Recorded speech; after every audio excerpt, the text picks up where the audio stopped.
Hello दोस्तों, आपके अपने चैनल स्मार्ट स्टडी 78 में आपका स्वागत है। फाइनली आज का जो फर्स्ट शिफ्ट का जो एग्जाम है वो हो चुका है। मैं इसमें हिंदी का एनालिसिस कराने वाली हूं और कौन कौन से टॉपिक से क्वेश्चन पूछे जा रहे हैं ये आपका बताने वाली हूं। और जो भी फ्रेंड्स देकर आए हैं वो अपना मैच कर लें, कितने आपके मार्क्स बन रहे हैं वो भी मुझे कमेंट में जरूर बताना। और यदि आपका आने वाले समय में यूपी टेट का एग्जाम है तो ये वीडियो आपके लिए बहुत ही इंपॉर्टेंट होने वाली है, क्योंकि आपकी हिंदी जो है वो आपकी हर एक लेवल में आती है, आपकी फर्स्ट लेवल हो या फिर सेकंड लेवल में हो, सभी में काम आने वाली है। तो आप जो भी मैं इसमें आपके करा रही हूँ ये बहुत ही मोस्ट इंपॉर्टेंट क्वेश्चन है, ये आपको करके जाने हैं। और इसकी जो पीडीएफ है मैं टेलीग्राम पे डाल दूंगी, टेलीग्राम पे आप इस पीडीएफ को देख सकते हो। और टेलीग्राम की जो लिंक है मैं डिस्क्रिप्शन में या पिन अप कर दूंगी, वहां जाकर आप टेलीग्राम ज्वाइन कर लेना। और यूपी टेट से संबंधित जो भी अपडेट रहती है मैं वहां पर डालती हूँ सबसे पहले, तो टेलीग्राम भी आप ज्वाइन कर लेना। तो चलिए दोस्तों देख लेते हैं कि हिंदी का जो पेपर था वो आज कैसा आया था। पहला पहले क्वेश्चन में क्या कहा था कि ईश्वर भक्त समस्त पद कौन से समास का उदाहरण है। तो पहला ही उसमें कल भी यही देखने को मिला था कि समास से भी आपका क्वेश्चन आया था।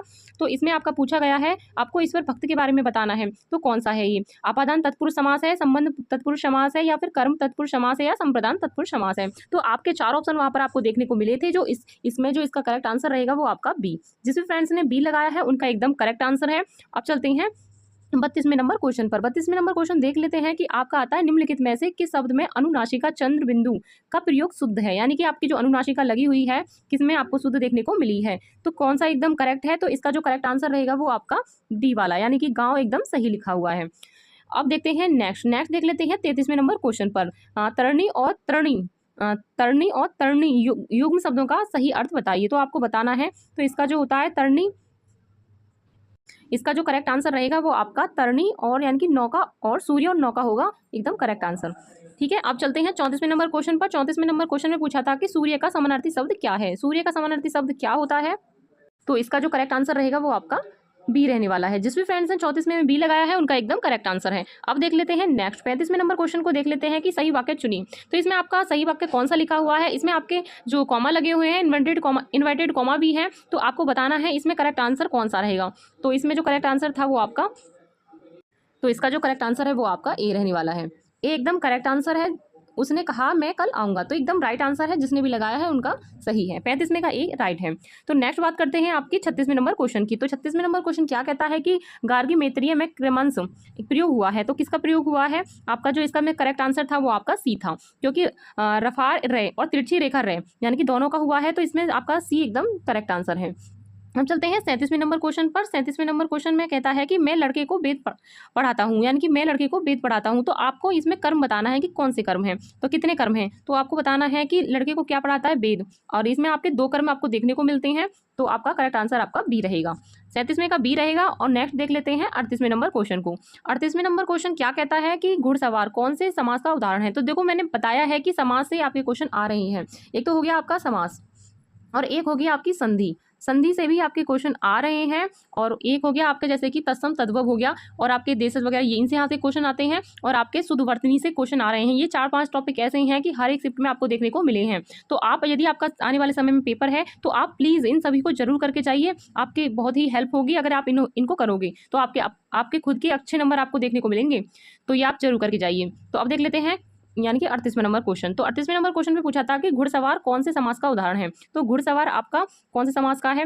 देखो इसमें वैसे तो आपका इसमें आपका संप्रदान तत्पुरुष समास दे रखा था, अपादान दे रखा था, बहुव्रीहि दे रखा था, या अधिकरण दे रखा था। तो आपका जो अधिकरण होगा घुड़सवार, तो इसका जो करेक्ट आंसर होएगा वो आपका डी रहेगा। जिसने भी 38वें में डी आंसर लगाया है उनका एकदम राइट आंसर है। अब चलते हैं 39वें नंबर क्वेश्चन को देख लेते हैं।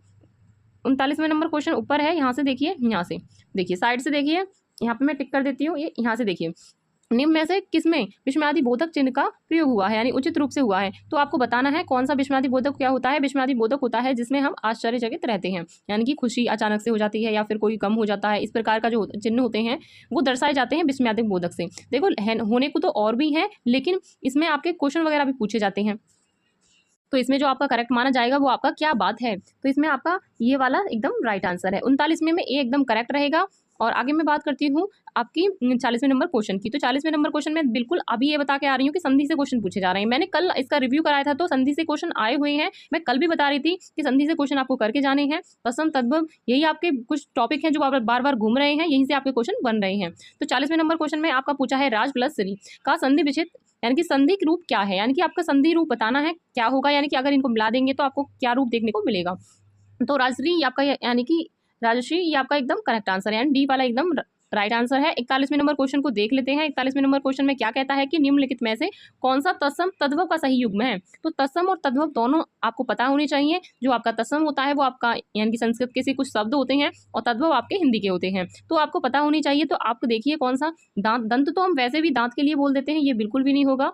तो हाँ, इसका करेक्ट आंसर कौन सा रहेगा, तो अग्रि आग यानी कौन सा रहेगा इसका आंसर रहेगा ए वाला, एकदम राइट आंसर है। पहले आपका तत्सम दे रखा है, फिर आपका तद्भव दे रखा है, तो इसमें 41 में आपका ए एकदम करेक्ट आंसर है। नेक्स्ट देख लेते हैं 42वें नंबर क्वेश्चन को। 42वें नंबर क्वेश्चन में कहा है कि दो टूक कहना का अर्थ है। दो टूक कहने का क्या अर्थ होता है, दोबारा कहना या व्यक्तिस्थ कहना या फिर बार बार कहना या स्पष्ट कहना। तो कहते हैं ना कि दो टूक बात करते हैं, दो टूक बात करता है यानी कि एकदम स्पष्ट कहता है, तो एकदम यानी कि इसका जो करेक्ट आंसर रहेगा वो आपका डी रहेगा, डी एकदम राइट आंसर है। अब चलते हैं 43वें नंबर क्वेश्चन पर। 43वें नंबर क्वेश्चन देख लेते हैं कि कौन सा शब्द अर्क का अनेकार्थी नहीं है। अर्क माने होता है काढ़, यानी कि काढ़ा बोलते हैं या फिर कुछ या फिर ज्वाला बोल देते हैं, सॉरी अर्क बोलते हैं, यानी कि अर्क होता है काढ़ा। तो इसमें प्रकाश किरण भी होता है और आग का पौधा भी बोला जाता है और सूर्य के लिए भी बोल देते हैं। तो इसके अनेक पर्यायवाची होते हैं, अनेकार्थी होते हैं। बाकी का ये आपका ज्वाला नहीं है, ज्वाला आग का होता है, तो इसमें करेक्ट आंसर आपका सी रहेगा, सी एकदम राइट आंसर है। अब चलते हैं 44वें नंबर क्वेश्चन पर।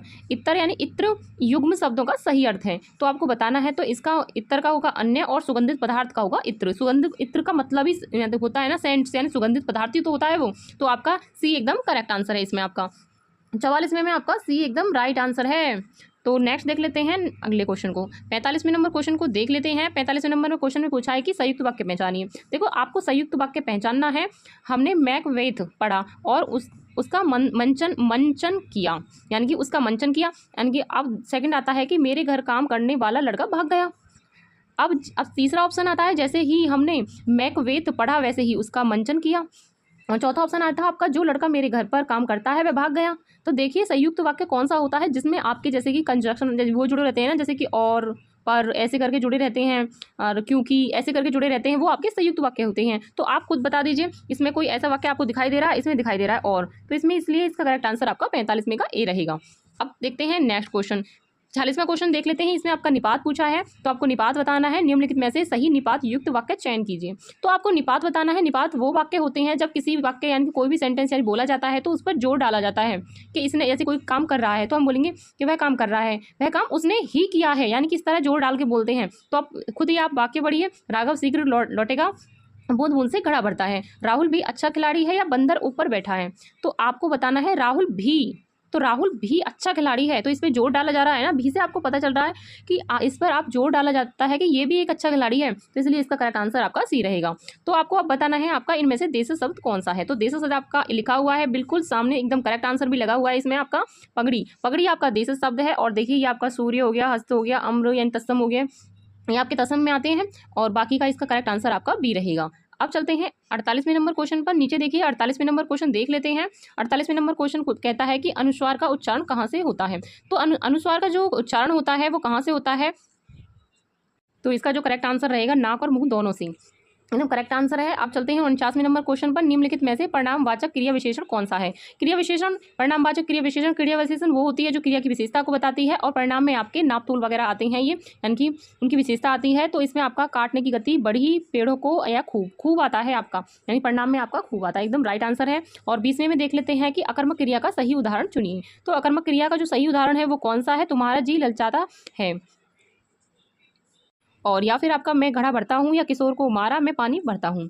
तो इसमें करेक्ट आंसर आपका कौन सा रहेगा, इसमें आपका 50 में का ए रहने वाला है, तुम्हारा जी ललचाता है। तो एकदम करेक्ट आंसर है। 51वें नंबर क्वेश्चन पर चलते हैं। 51वें नंबर क्वेश्चन देख लेते हैं कि निम्नलिखित में से कौन सा शब्द सही है। तो कौन सा सही है, एकदम राइट लिखा हुआ है। तो हूँ आपका ऐसे ही लिखा जाता है, एकदम सही है। मैं बता के आ रही हूँ कि शुद्ध वर्तनी से आपके क्वेश्चन इतने आ रहे हैं, बहुत आ रहे हैं, हर शिफ्ट में आपको देखने को मिले हैं। तो ये संधि, शुद्ध वर्तनी, तत्सम, तद्भव वगैरह ये सारे ही करके जाइए जो मैं बता रही हूँ, तो ये आपके लिए बहुत ही इंपॉर्टेंट है। तो 52वें नंबर क्वेश्चन देख लेते हैं कि दुह प्लस शासन का रूप क्या है। दुशासन एकदम करेक्ट आंसर है। कौन सा है इसका, दुशासन, यानी कि इसमें आपका ए वाला एकदम राइट आंसर है। और सक्रिय शब्द में नीचे तिरछी रेखा कहाँ लगती है, यानी तिरछी जो रेखा लगती हुई है इसमें सक्रिय में, तो इसमें कहाँ लगी हुई है, अब आप खुद बताइए। तो आपका सक्रिय लिखा हुआ है ये रहा। अब मैं दूसरी पेन से बता रही हूँ, जैसे देखिए, तो इसमें आपका एक शब्द है तो ये तो मात्रा हो गई। तो इसमें दूसरा जो शब्द इसमें है ये आपको दिखाई दे रहा है, तो उसमें तो आपकी रे लग रही आप ही बताइए। तो दूसरे शब्द में ही आपको रे दिखाई दे रही है, तो इसने पूछा है कि संकरे शब्द के नीचे जो तिरछी रेखा लगी हुई है वो कहाँ लगी हुई है, तो दूसरे यानी कि दूसरे अक्षर के नीचे, यानी ए वाला एकदम करेक्ट आंसर है, क्योंकि दूसरे अक्षर के नीचे तो लगी हुई है। ये तो आपकी मात्रा होगी, इसे तो गिनेंगे नहीं, पहला ये रहा, दूसरा ये दूसरी मात्रा के नीचे लगी हुई है। तो इसमें आपका तड़ेपन में आपका रहेगा ए। अब चलते हैं 54वें नंबर क्वेश्चन पर। 54वें नंबर क्वेश्चन क्या कहता है कि मैंने आशा को न जाने को कहा था पर वह मानी नहीं, यह किस प्रकार का वाक्य है। तो आपको बताना है कौन सा ये वाक्य आपको देखने को मिला है, विरोधवाचक संयुक्त वाक्य या फिर सरल वाक्य, विधिवाचक संयुक्त वाक्य या फिर मिश्रित वाक्य। देखो मिश्रित तो बिल्कुल है ही नहीं है इसमें, तो इसका करेक्ट आंसर आपका कौन सा रहेगा, ए एकदम करेक्ट आंसर है आपका। नेक्स्ट देख लेते हैं 55 नंबर क्वेश्चन। 55वें नंबर क्वेश्चन में एक आंख से देखना, एक आंख से देखने का मतलब है कि समान व्यवहार करना, यानी कि हम किसी चीज़ को कहते हैं कि हम एक आंख से देखते हैं, बिल्कुल समान व्यवहार करते हैं सभी के साथ, तो वही है इसकी, यानी कि इसका वही है कि समान व्यवहार करना, यानी कि सभी के साथ एक जैसा रहना। तो इसमें आपका एक आंख देखने का अर्थ होता है समान व्यवहार करना, बी एकदम करेक्ट आंसर है। 56वें नंबर क्वेश्चन को देख लेते हैं कि 56वें नंबर क्वेश्चन में क्या पूछा है कि निम्नलिखित में से सही अनुनासिका का प्रयोग कहाँ नहीं हुआ है, तो कहाँ पर नहीं हुआ है ये आपको बताना है। तो देखिए इसमें आपका देखो ये चांद लिखा जाता है वो आपका ऐसे ये वाली आती है अनुनासिका में, तो ये वाली तो देखो यहाँ पे भी लगी हुई है, यहाँ पे भी लगी हुई है, यहाँ पे भी, तो लेकिन यहाँ पे लगी हुई नहीं है, तो इसलिए नहीं पूछा है, तो करेक्ट आंसर आपका बी रहेगा। नेक्स्ट देख लेते हैं 57वें नंबर क्वेश्चन को। 57वें नंबर क्वेश्चन, डूबते को तिनके का सहारा, आपको लोकोक्तियाँ बतानी है, लोकोक्तियाँ बताइए। तो इसमें आपका करेक्ट आंसर आपका विपत्ति में पड़े हुए मनुष्य को थोड़ा सहारा भी काफ़ी होता है, यानी कि जब तिनके कहते हैं ना, तिनका का सहारा भी बहुत होता है, यानी हम जब विपत्ति में पड़े हुए होते हैं तो हमें थोड़ा सा सहारा भी बहुत लगता है। तो एकदम इसका करेक्ट आंसर इसलिए इसका सी है, सी एकदम सही लिखा हुआ है। अब आपका आया था गद्यांश, तो गद्यांश देख लीजिए 58 से 60 तक आपका गद्यांश था, यानी कि ज़्यादा गद्यांश में पूछा नहीं था, और इसमें यानी कि 3 ही क्वेश्चन है, देख लीजिए। तो गद्यांश तो फिर भी है, देखो पूरा ही पढ़ना पड़ता है, फिर आपके 3 ही क्वेश्चन दिए हैं। तो गद्यांश के अनुसार लाला जी की ध्वनि मुद्रिका और शास्त्रीय गायिका की ध्वनि मुद्रिका सुनाई जाए तो लोग क्या पसंद करेंगे, तो वो करेंगे लता जी की ध्वनि मुद्रिका को। तो इसमें एकदम करेक्ट आंसर है। देखो ऐसे क्वेश्चन तो आप खुद ही आसानी से कर सकते हो, इनके लिए तो ज़्यादा वो भी नहीं करना पड़ता कि कोई चीज़ याद करनी पड़ती है, तो ये तो आप कर सकते हो। मुझे उम्मीद है कि आप सही भी करके आए होंगे, और यदि आपका पेपर है तो आप सही करोगे वहाँ पर। बस आपको गद्यांश ठीक से पढ़ना है, उसके बाद आपकी सारे क्वेश्चन निकल आएंगे। तो इसमें गद्यांश के अनुसार लता जी के गाने में 100% क्या मिलता है, तो इसमें आपकी गायिका मिलती है, इसमें बी वाला एकदम करेक्ट आंसर है। 60वें का क्वेश्चन देख लेते हैं। 60वां क्वेश्चन, गद्यांश के अनुसार लता जी के गाने की एक अन्य विशेषता क्या है। देखो इस टाइम में आपका गद्यांश नहीं पढ़ पाऊंगी, क्योंकि इस पढ़ने में ही बहुत टाइम लग जाएगा, फिर क्वेश्चन में भी अब टाइम लगेगा ढूंढने में, तो मैं इनके आंसर बता देती हूँ, या आप मिला लेना, ठीक है। इसका जो करेक्ट आंसर आपका डी रहने वाला है, स्वरों की निर्मलता, यानी कि डी एकदम करेक्ट आंसर है। और हाँ, इसकी जो पीडीएफ है मैं टेलीग्राम पे डाल दूंगी, टेलीग्राम ज्वाइन कर लीजिए, और आगे जो भी पेपर होंगे आपके, यानी कि आपके जो अभी तो और भी शिफ्ट है, उनका मैं एनालिसिस कराने वाली हूँ। और जो भी इस चैनल पे नए हैं तो प्लीज़ सब्सक्राइब जरूर कर लीजिएगा, और जो भी आपका कोई डाउट है तो आप मुझे कमेंट करके जरूर बताइएगा। मिलते हैं नेक्स्ट वीडियो में नए टॉपिक के साथ।